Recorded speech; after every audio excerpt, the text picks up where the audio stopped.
Hi mga be! Welcome ulit sa aking YouTube channel. So for today's video, i-share ko naman sa inyo yung magkano ba lahat yung nagastos ko sa pag-apply ko bilang domestic helper sa Hong Kong.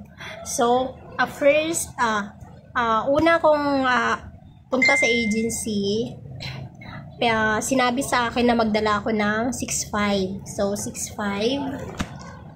Bali, 6.5. Binayad ko sa agency ang 3,000. Parang processing fee siya.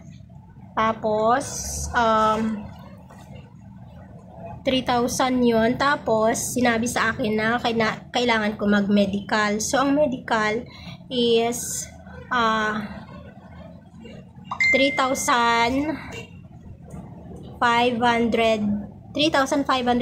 lahat yung sa medical. Yun. Tapos, hindi pa kasama dun yung mga yung pamasahe at pagkain ko. So, ayun. Bali lahat, kung iisipin, kasi bali mga aabot din ng 20k yung magagastos sa pag-apply. Pag ka na, ex-abroad ka na. Pag tawag doon, yung na siya, yung first timer ka pa lang, nasa 25 daw sabi nila. Pero ako kasi, syempre ex-abroad na ako, nasa 20, pero yung ibibigay lang talaga sa agency 16,500 daw. Ayun. Sa 16.5 na yan, hindi naman yun yung biglaang ibibigay mo na biglaang pagka-report mo sa agency is bibigay agad. Diba?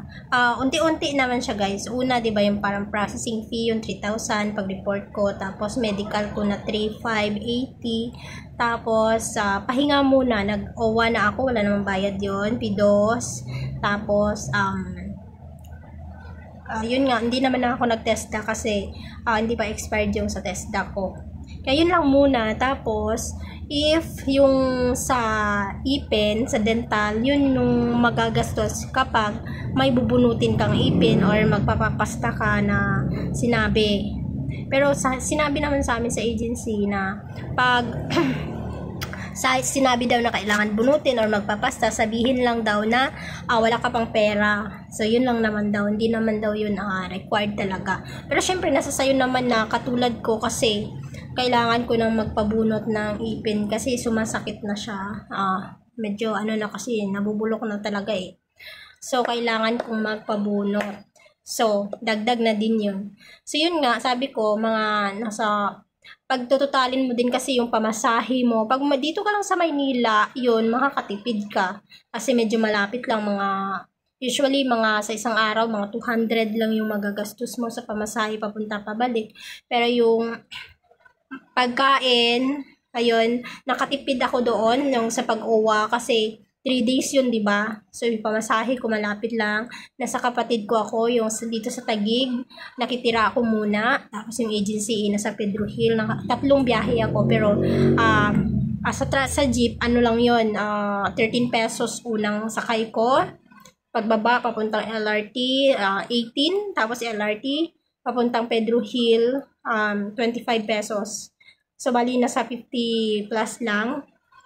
Tapos, nakakuha ako doon may nakita akong pagkain doon, yung kinakainan na malapit sa agency na mura lang siya guys. Yung nakakatipid ako kasi pwede siyang half na ulam lang at saka half na rice. So, konti lang naman kasi ako kumain kaya half-half lang yung kinakain ko kasi pag isang order talaga, hindi ko kayang ubusin, masasayang lang din.